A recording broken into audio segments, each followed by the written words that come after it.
Hello my dear friends, welcome to tech exam YouTube channel. Friends, आज की video में आपके लिए स्क्रू थ्रेड के एमसीक्यू क्वेश्चंस को डिस्कस कराने वाला हूं जो प्रीवियस ईयर एग्जाम में पूछे गए। सो फ्रेंड्स, अगर आप मेरे चैनल पर पहली बार विजिट कर रहे हैं तो प्लीज़ चैनल को सब्सक्राइब करके बेल आइकन प्रेस जरूर कर दें और वीडियो को शुरू से लेकर पूरा देखें। आपके लिए बहुत ही हेल्पफुल क्वेश्चन है आने वाले प्रत्येक एग्जाम के लिए, चाहे आपका डीआरडीओ का हो, आईयूसीएल कोई भी एग्जाम हो, सभी के लिए बहुत हेल्पफुल क्वेश्चन रहने वाले हैं। चलिए वीडियो को शुरू करते हैं। फर्स्ट क्वेश्चन से यहाँ पर आप देखेंगे तो फर्स्ट क्वेश्चन है, बोला जा रहा है ब्रिटिश एसोसिएशन जिसे हम कहते हैं बीए थ्रेड। क्या कहते हैं गाइस? बीए थ्रेड कहते हैं। तो यहाँ पर उसका इंक्लूड एंगल पूछा जा रहा है कि बीए थ्रेड का एंगल कितना होता है। तो आपने गाइस अगर पढ़ा है बीए थ्रेड का एंगल कितना होता है तो कमेंट करके बता दीजिए। दोस्तों, मैं प्रत्येक वीडियो में कहता हूँ कि मेरे आंसर देने से पहले आप आंसर देने की कोशिश करें ताकि आपको अपनी तैयारी का अंदाजा लग सके कि आप कितनी तैयारी, कितने क्वेश्चन के आंसर आप कर पा रहे हो। तो आपके लिए पता होना चाहिए बीए थ्रेड का जो इंक्लूड एंगल जो चूड़ी में शामिल कोण होता है वो होता है 47.5 डिग्री, यानी कि B is the right answer हो जाएगा। क्वेश्चन नंबर 2 आपकी स्क्रीन पर यहाँ पर बोला जा रहा है, ध्यान से देखिए क्वेश्चन को। डेफिनेशन, क्वेश्चन की जो डेफिनेशन होती है उसको समझने की कोशिश करिए। आप एक दो बार पढ़ोगे, जो भी आपको ज़्यादा लंबी जिसमें डेफिनेशन दिखती है उस क्वेश्चन को आप एक दो बार पढ़िए। आपको जब डेफिनेशन सही से समझ में आ जाए उसके बाद आप ऑप्शन देखोगे तो आप बिल्कुल करेक्ट आंसर कर पाओगे। यही कुछ बातें रहती हैं, छोटी छोटी बातों का ध्यान रखना पड़ता है एग्जाम में। जब आप एग्जाम में बैठते हो और एग्जाम में जब क्वेश्चन को देखते हो तो आप इसी कुछ छोटी छोटी बातों को ध्यान में रखते हुए क्वेश्चन को सही कर सकते हो। नहीं तो छोटी छोटी बात को जब इग्नोर करते हैं तो गाइज होता क्या है कि आते हुए क्वेश्चन भी हमको गलत हो जाते हैं, क्योंकि एग्जाम में डेफिनेशन घुमा फिरा के दे देता है। सेकंड नंबर क्वेश्चन में यहाँ पर देखिए बोल रहा है, the distance of a thread components moves along the matching component during on complete revolution. यहाँ पर बोल रहा है एक चक्र में एक चूड़ीदार घटक की दूरी एक पूर्ण चक्र के दौरान मिलान घटक के साथ चलती है, वह क्या कहलाती है? गाइज वह हमारी कहलाती है lead. A is the right answer हो जाएगा। यहाँ पर आप पिच बिल्कुल भी मत लगा देना, आपका इनकरेक्ट आंसर हो जाएगा।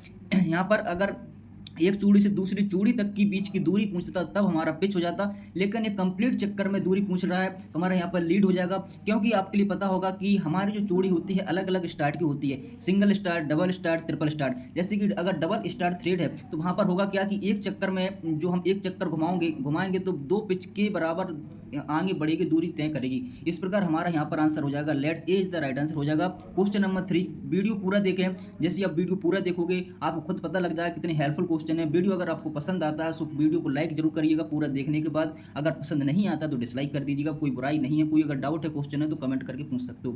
क्वेश्चन नंबर 3 आपकी स्क्रीन पर, the tap drill size 2M12 into 1.25 thread as. तो बहुत मोस्ट इंपोर्टेंट क्वेश्चन है, प्रत्येक एग्जाम में पूछा जाता है। एक क्वेश्चन आपका जरूर पूछा जाता है। तो टैप ड्रिल साइज आपको निकालना आना चाहिए। अगर आपको टैप ड्रिल साइज निकालना आता है तो जल्दी से कमेंट करके बता दीजिए।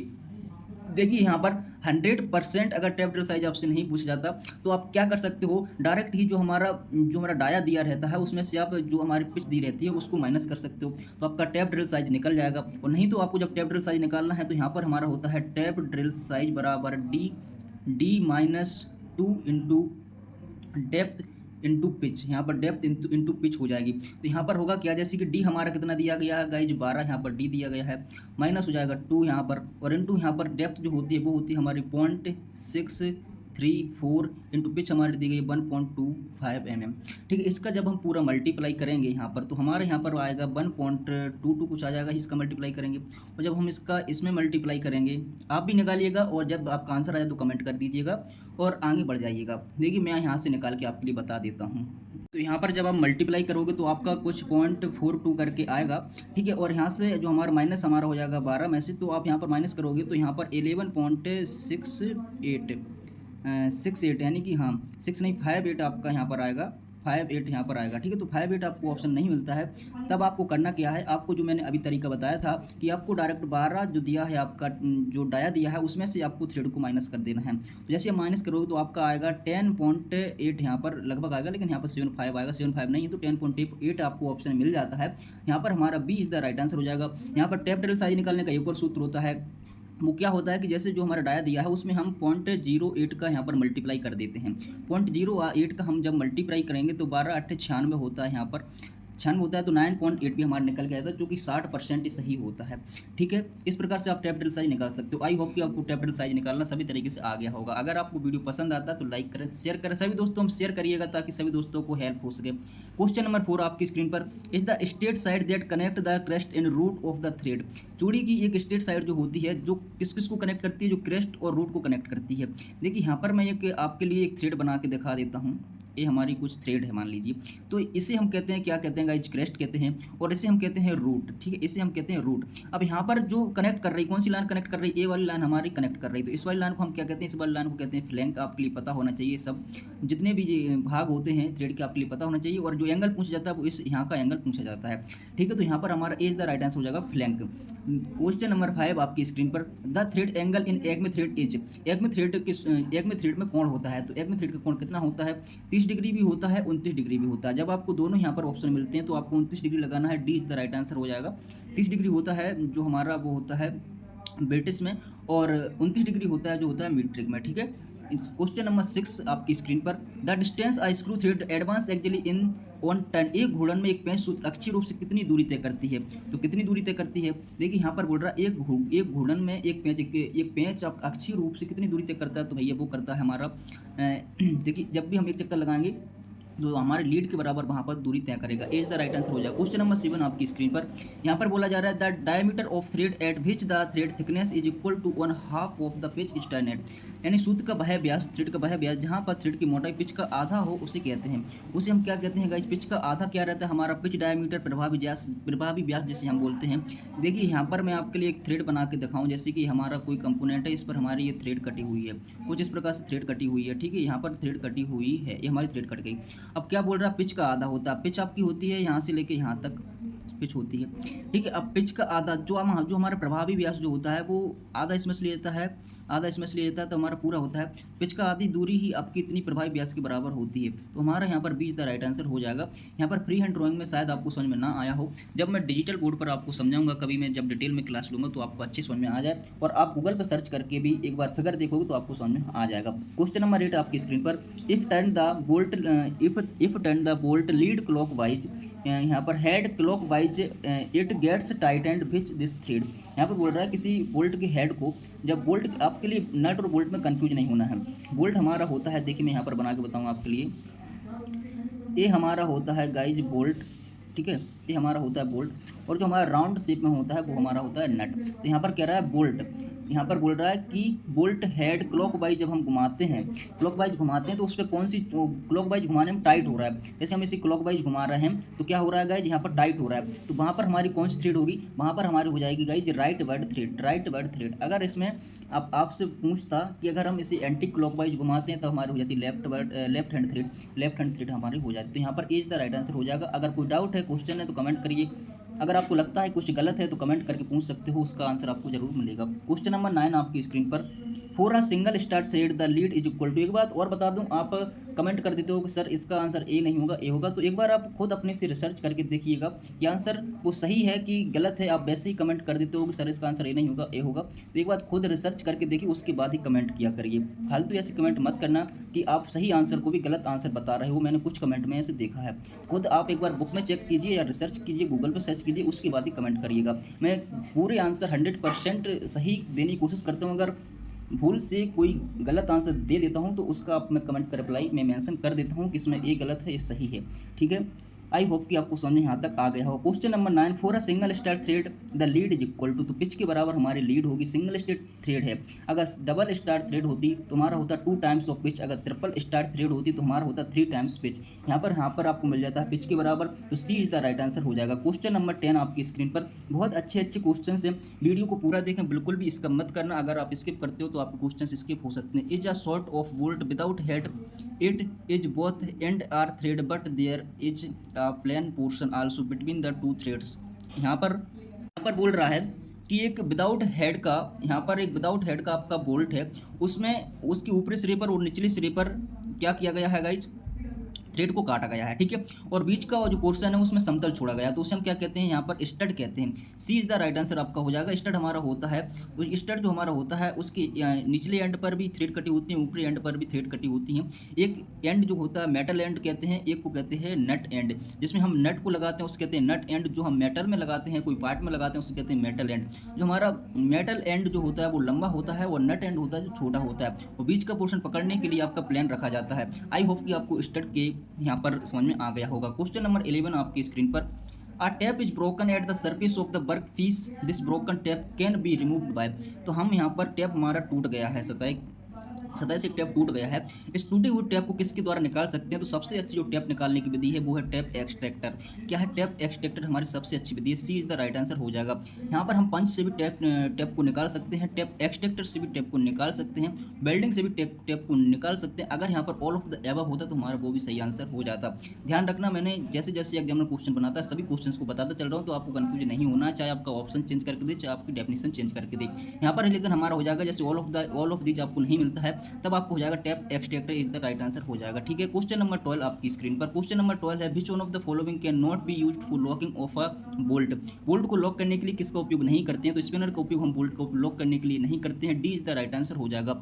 बोल्ट या नट को टाइट करने के लिए हम स्पिनर का यूज करते हैं, खोलने या लगाने के लिए करते हैं। क्वेश्चन नंबर 13 आपकी स्क्रीन पर, the distance measured parallel to the axis of the thread between corresponding point and adjacent thread form in the same axial as called is. यहाँ पर बोल रहा है समान अक्षीय समतल में और अक्ष के समान पक्ष की ओर आसन्न चौड़ी आकृतियों पर संबंधित बिंदुओं के बीच चूड़ी की धुरी के समांतर माप की दूरी को क्या कहते हैं? तो गाइज यहाँ पर देखिए क्या बोल रहा है, जैसे कि ये हमारी थ्रेड है, एक ये हमारी थ्रेड है, यहाँ पर एक्सेस के समांतर जो हम माप रहे हैं, एक्सेस के समांतर जो माप रहे हैं, यहाँ पर मैं थ्रेड ही बना देता हूँ, ये हमारी थ्रेड हो गई।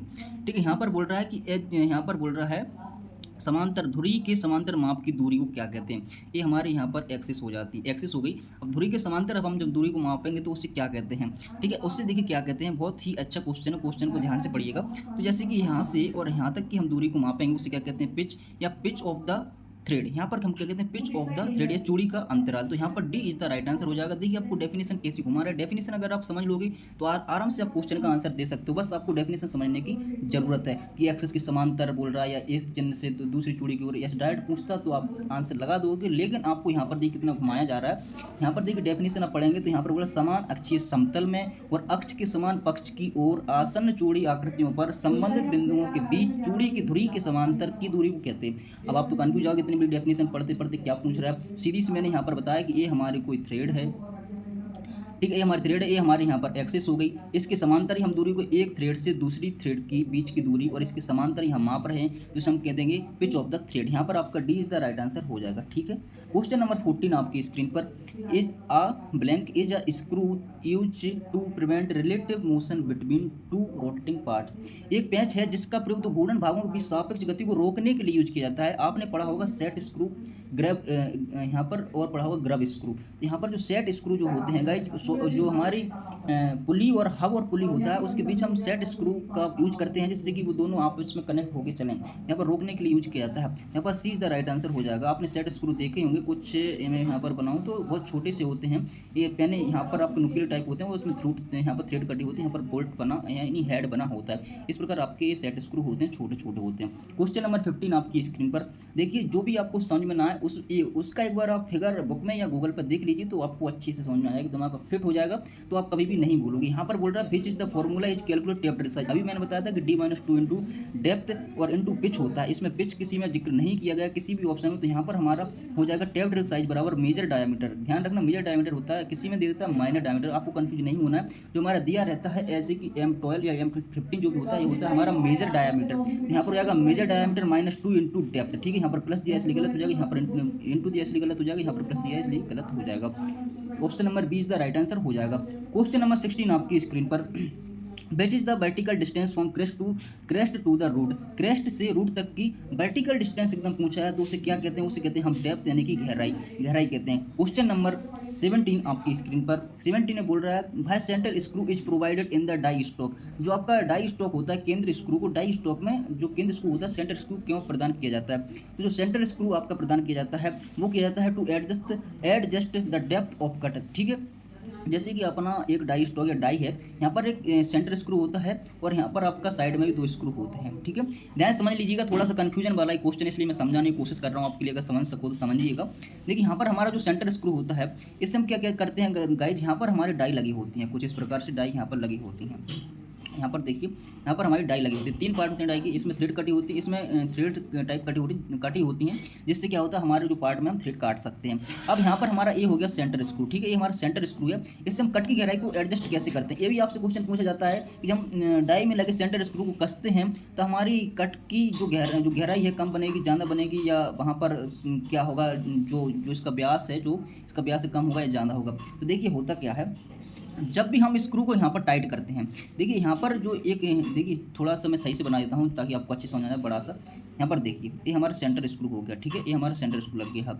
अब यहाँ पर हमारे 2 यहाँ पर डाई बना देता हूँ मैं, यहाँ पर 3 डाई बना देता हूँ, ये हमारे 3 डाई बन गए, ठीक है। यहाँ पर 3 रहती हैं आपके अंदर, जो इसे आप डाई ही बोलते हैं, इसे हम, ठीक है, डाई बोल सकते हैं। हमारे जैसे हम सेंटर स्क्रू को टाइट करेंगे, यहाँ पर ध्यान समझिए, जैसे हम सेंटर स्क्रू को यहाँ पर टाइट करेंगे तो इनके बीच में एक जाएगा अंदर, तो ये फैलाएगा कि नहीं फैलाएगा, जैसे ये फैलाएगा दूर दूर होंगी, तो यहाँ पर हमारे क्या होगी, कट की गहराई कम होगी, नई कट की गहराई बढ़ेगी, कट की गहराई यहाँ पर कम होगी। जैसे हम इसे ढीला करेंगे, गाइस, तो ये दोनों आपस में जुड़ेंगी, आपस में किनारे किनारे आएंगी, यहाँ पर कट की गहराई ज़्यादा होगी। और जो हमारे साइड वाले स्क्रू जो लगे होते हैं, इनका काम क्या रहता है, साइड वाले स्क्रू को ढीला करने के बाद ही इसे टाइट या ढीला किया जाता है, ठीक है। इससे जो हमको कट की गहराई बढ़ाना है घटाना है, इसका काम करने के बाद इसको हम टाइट कर देते हैं, ताकि हमारे ये जो पार्ट हैं अंदर वाले, ये ढीले ना रहें, सही अपने स्थान पर बने रहें। ये हमारे सेंटर स्क्रू का काम होता है। आई होप कि अगर आप सेंटर स्क्रू से, डाई का सेंटर स्क्रू को लेकर कोई भी क्वेश्चन पूछते हैं तो आप आसानी से यहाँ पर सही कर पाओगे।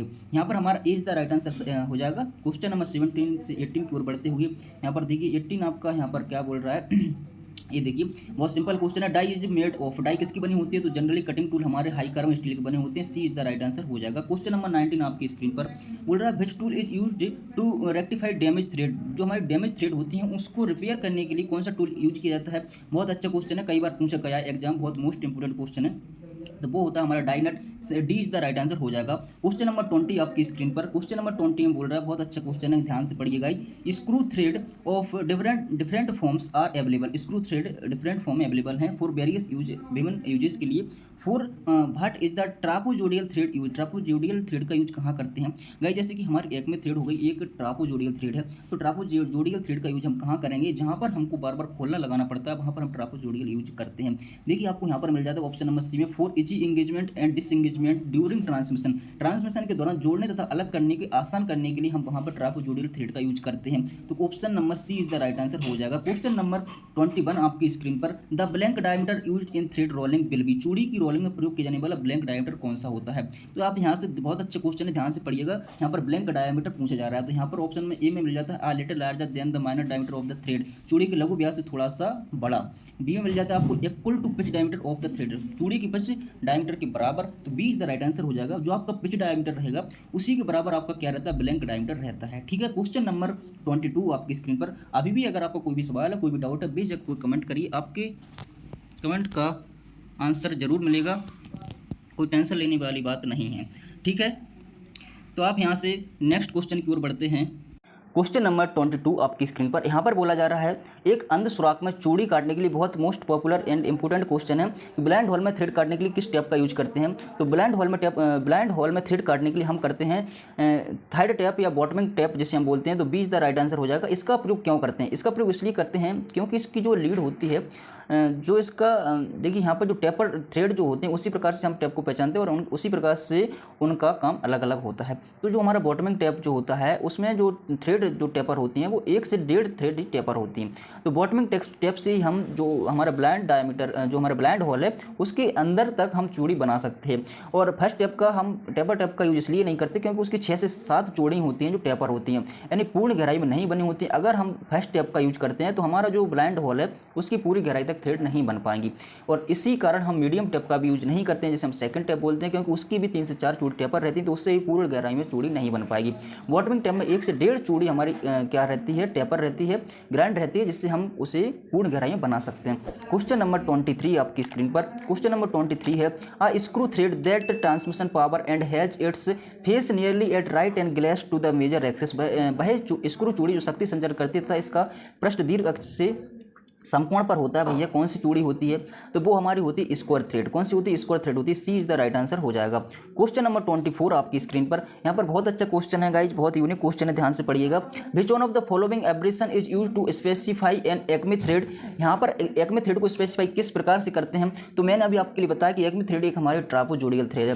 तो ट्रापोजोडियल थ्रेड के लिए हम टी आर लिखते हैं, तो यहाँ पर हो जाएगा टी आर 60 × 9, 9 उसकी पिच हो जाएगी, 60 उसकी लंबाई यानी व्यास उसका हो जाएगा। क्वेश्चन नंबर 25 आपकी स्क्रीन पर।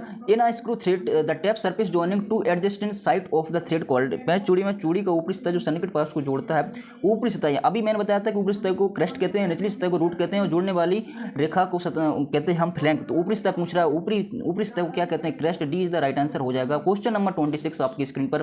क्वेश्चन नंबर 26 में बोला जा रहा है in a screw thread the bottom surface joining two adjacent side of the thread called. अगर आप संडे लाइव टेस्ट देना चाहते हो, पीडीएफ प्राप्त करना चाहते हो, तो हमारे टेलीग्राम ग्रुप में जुड़ सकते हो, जिसकी लिंक आपको डिस्क्रिप्शन में मिल जाएगी, डिस्क्रिप्शन बॉक्स में मिल जाएगी, जाके आप ज्वाइन हो सकते हो। व्हाट्सएप ग्रुप में भी ज्वाइन हो सकते हो, टेलीग्राम ग्रुप में ज्वाइन हो सकते हो, जिसमें आपको डेली करंट अफेयर्स, वहाँ पर संडे लाइव टेस्ट और बीच में टेस्ट देने को मिल जाते हैं, पीडीएफ देने को मिल जाते हैं, और जो भी इंपोर्टेंट अपडेट निकलते हैं उसमें मैं डाल देता हूँ। और हाँ गाइज, और मैं बता दूँ, अगर आपने DRDO previous year question paper अभी तक डाउनलोड नहीं किए तो लिंक आपको डिस्क्रिप्शन मिल जाएगी, जाकर डाउनलोड कर सकते हो। आपके आने वाले एग्जाम के लिए बहुत ज़्यादा हेल्पफुल होने वाले हैं, क्योंकि उसमें आपको अंदर लग जाए कि डीआरडीओ आखिर कैसे क्वेश्चन पूछता है। बहुत जल्दी मैं नॉन टेक्निकली क्लासेस कराने वाला हूँ, आप कमेंट करिएगा, ज़्यादा से ज़्यादा दोस्तों को अपने चैनल पर लाइएगा, ताकि हम नॉन टेक्निकल की मैं क्लास करने वाला हूँ, जिसमें आपकी इंग्लिश का जो डर है, आपका इंग्लिश का डर होगा कि गाइज इंग्लिश पूछी जानी है हमारे डीआरडीओ के एग्जाम में। तो बहुत स्टूडेंट का डर है कि इंग्लिश में क्या करें, कैसे पढ़ें। तो बहुत ही लिमिटेड सिलेबस, बहुत ही शॉर्ट फॉर्म में, शॉर्ट ट्रिक्स में आपके लिए इंग्लिश पढ़ा दूंगा। 5-6 वीडियो अगर आप लेक्चर मेरे देख लेते तो आपका इंग्लिश का डर पूरा खत्म हो जाएगा। इंग्लिश में आपके लिए अच्छे से पढ़ा दूंगा। तो नॉन टेक्निकल क्लास बहुत जल्दी हमारे चैनल पर आने वाली है, वेट करिएगा, थोड़ा सपोर्ट करिएगा। क्वेश्चन नंबर यहाँ पर 26 में पूछ रहा है, क्या पूछा जा रहा है गाइज? पेंच चूड़ी में चूड़ी का निचली सतह जो सन्निकट पार्श्व को जोड़ता है, अब पूछा जा रहा है निचली सतह, तो निचली सतह का ऑप्शन क्वेश्चन का आंसर कमेंट करिएगा। रूट हमारा हो जाएगा, निचली सतह को रूट कहते हैं, ऊपरी सतह को यहाँ पर शिखर या क्रेस्ट कहते हैं। तो क्वेश्चन नंबर 26 का आंसर हमारा सी हो जाएगा, रूट। क्वेश्चन नंबर 27 आपकी स्क्रीन पर। Die nut is nothing but, die nut कुछ नहीं है लेकिन क्या है? ये a nut is forged by using die, एक नट या डाई के उपयोग से forge. A die in the shape of a nut, एक नट के आकार में एक die. A nut for tightening the die in the die stock, die stock पर टाइट करने के नटों में चूड़ी को काटने के लिए। तो भैया यहाँ पर कुछ नहीं है, कि नट के आकार की डाई ही होती है। Option number 20 the right answer हो जाएगा। बहुत अच्छा, बहुत यूनिक क्वेश्चन है गाइज, याद रखना है इस क्वेश्चन के लिए। यहाँ पर ध्यान रखिएगा, स्क्रीनशॉट ले लीजिएगा, नोट करते रहिएगा। A die in the shape of a nut, B is the right answer हो जाएगा। हमारे नट का आकार का ही एक डाई होता है, जिसे हम डैमेज थ्रेड को बनाने के लिए यूज करते हैं, यानी रिपेयर करने के लिए यूज करते हैं। क्वेश्चन नंबर 28 आपकी स्क्रीन पर।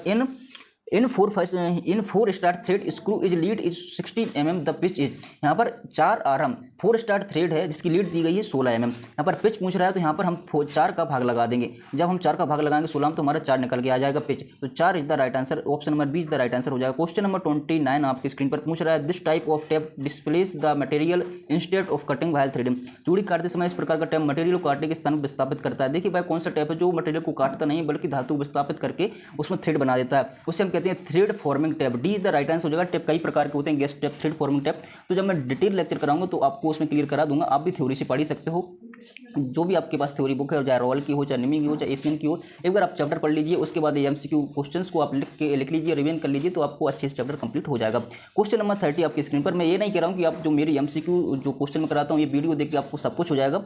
आपको हेल्प कब होगी? जब जो भी मैं चैप्टर कराता हूँ, तो जब आप उसका चैप्टर पढ़े रहोगे, पहले पूरा का पूरा चैप्टर पढ़ लीजिए थ्योरी से, उसके बाद एमसीक्यू वाली वीडियो को देखिए, या आप एमसीक्यू वाली वीडियो को चैप्टर पढ़ने से पहले देख लेते हो, तो इसका पूरा नोट कर लीजिए, क्वेश्चंस को एक अपने नोट्स बनाइए, उसमें नोट कर लीजिए। उसके बाद आप चैप्टर को पढ़िए, उसके बाद इन क्वेश्चंस को देखिए, तो आपको बहुत हेल्प होगी और आपका चैप्टर अच्छे से कंठस्थ याद आपको हो जाएगा। क्वेश्चन नंबर 30 है, लघु परिशुद्धता उपकरण एवं मापक गेज के लिए किस प्रकार की चूड़ी यूज की जाती है? बहुत मोस्ट इंपोर्टेंट क्वेश्चन है, कई बार एग्जाम पूछा गया।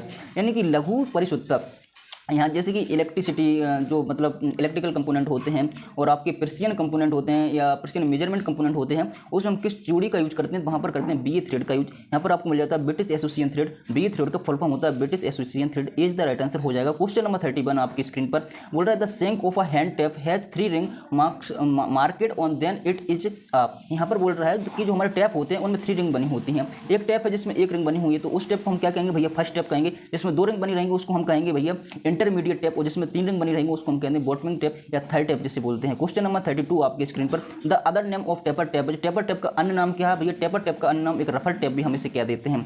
फर्स्ट टेप तो होता ही है, और यहाँ पर रफर टेप एक अन्य नाम होता है। ठीक है, सी इज द राइट आंसर हो जाएगा। क्वेश्चन नंबर 33 आपकी स्क्रीन पर। यहाँ पर बोल रहा है method to measure effective diameter of a thread is by. किसी चूड़ी की प्रवाही व्यास को मापने का कौन कौन सी विधि द्वारा हम चूड़ी के इफेक्टिव डायमीटर को माप सकते हैं। एक तो हमारी हो जाती है 3 वायर मेथड से भी हम जो इफेक्टिव डायमीटर होता है उसे माप सकते हैं। कुछ इस प्रकार हमारा रहता है, यहाँ पर एक हमारी फ्लेंजर रहती है, ठीक है, एक माइक्रोमीटर टाइप हमारा एक इंस्ट्रूमेंट रहता है, ठीक है, एक तार हम इसमें पकड़ते हैं, एक वायर और 2 वायर हम इसमें पकड़ते हैं, उसके बाद हम इफेक्टिव डायमीटर को मेजर करते हैं, ठीक है। और एक होता है हमारा 3 वायर मेथड, जिसे हम कहते हैं 3 वायर मेथड। एक होता है स्क्रू थ्रेड माइक्रोमीटर, इससे भी हम आपके लिए पता होगा कि इफेक्टिव डायमीटर ही चेक करते हैं। यहाँ पर बहुत ए एंड बी आपका सी द राइट आंसर हो जाएगा। क्वेश्चन नंबर 34 आपकी स्क्रीन पर बोल रहा है best wire size of the one which when placed in the thread groove will make contact the. Wire का सर्वोत्तम वह है चूड़ी ग्रूव में रखे जाने पर भैया क्या कहाँ पर कॉन्टैक्ट करना चाहिए, वो होगा आपका इफेक्टिव डायमीटर पर कॉन्टैक्ट करना चाहिए, संपर्क करेगा इफेक्टिव डायमीटर पर। सी इज द राइट आंसर होगा, क्योंकि हमको इफेक्टिव डायमीटर ही चेक करना है। Question number 35 and last question है आज की वीडियो का।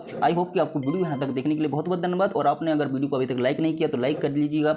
ऐसी और वीडियो देखने के लिए चैनल को सब्सक्राइब कर लीजिएगा, सभी दोस्तों में शेयर कर दीजिएगा ताकि आपके जैसे और दोस्तों को भी इससे हेल्प हो सके। क्वेश्चन नंबर 35 है इन a sawtooth thread H पर BIS 4696 the flank taking the load is indicated। यहाँ पर भैया बोल BIS एक थ्रेड होती है, एक आरादार चूड़ी में भार लेने वाले साइड का कोण कितना होता है, तो वो होता है 3 डिग्री कोण होता है, ठीक है। क्वेश्चन ऑप्शन जो हमारी sawtooth थ्रेड होती है उसका एक कोण होता है 3 डिग्री और एक कोण होता है उसका 45 या 30 डिग्री होता है। जो भार लेने वाली सतह होती है वो तो 3 डिग्री, यानी से बीच द राइट आंसर हो जाएगा, ठीक है। आई होप कि आपको वीडियो काफी पसंद आया होगा। अगर वीडियो पसंद आया तो लाइक करें, शेयर करें, सब्सक्राइब करें। चलिए मिलते हैं एक नेक्स्ट वीडियो में, जब तक के लिए जय हिंद, जय भारत, थैंक यू।